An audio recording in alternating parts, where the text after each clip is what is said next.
Municipal ఎన్నికల నిర్వహణ ఏర్పాట్లలో భాగంగా సంగారెడ్డి జిల్లాలోని వివిధ మున్సిపాలిటీల వార్డు స్థానాలకు రిజర్వేషన్లు ఖరారు చేసినట్లు అడిషనల్ కలెక్టర్ మాధురి తెలిపారు.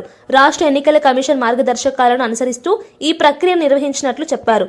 శనివారం కలెక్టరేట్ గ్రీవెన్స్ హాల్లో అడిషనల్ కలెక్టర్లు Madhuri, incharge additional collector Pandu కలిసి గుర్తింపు పొందిన రాజకీయ పార్టీల ప్రతినిధుల సమక్షంలో రిజర్వేషన్ల ఖరారు ప్రక్రియను పారదర్శకంగా నిర్వహించారు. బీసీకి రిజర్వ్ ఉన్నాయి, ఎన్ని ఎస్టీకి వచ్చాయి, ఎన్ని ఎస్సీకి వచ్చాయని పాపులేషన్ డేటాబేస్ బట్టి మనకి పైన నుంచి ఫిక్సప్ అయ్యి వచ్చింది.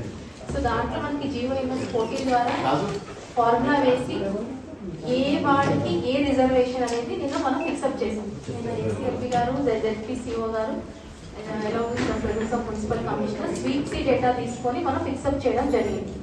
సో మీకు అందులో కూడా ఏదైనా అనుమానం, then all the municipal commissioners are present here and I welcome all the political parties also. Conservation was fixed up. It was fixed up based on the census data and the SWIP-C data. So I would like to go. I would like to you all to go through the reservation fixed up by the state government. So మీరందరూ దాని మీద aware అయి ఉన్నారని అనుకుంటున్నాను. ముందుగానే చూసుకొని వచ్చారు కదా.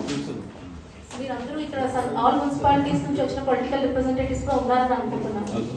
ఆల్మోస్ట్ ఉన్నారు. సో దాని తర్వాత మనకు ఒక జీవో వచ్చిందండి. జీవోఎంఎస్ నెంబర్ 9 లో మనకి క్లియర్ గా ఎక్స్ప్లెయిన్ చేశారనమాట ఏ విధంగా procedure for reservation of seats in municipalities. For example ward wise first scheduled tribes population, total population, percentage of ST population తీసుకోవాలి.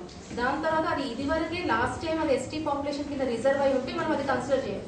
నెక్స్ట్ హైయెస్ట్ ఉన్నది తీసుకుంటాం. ఫర్ ఎగ్జాంపుల్ ఇప్పుడు సంగారెడ్డిలో 26 మనం ఆల్రెడీ ఎలక్టరల్ రోల్ డేటా కూడా పబ్లిష్ చేసాము.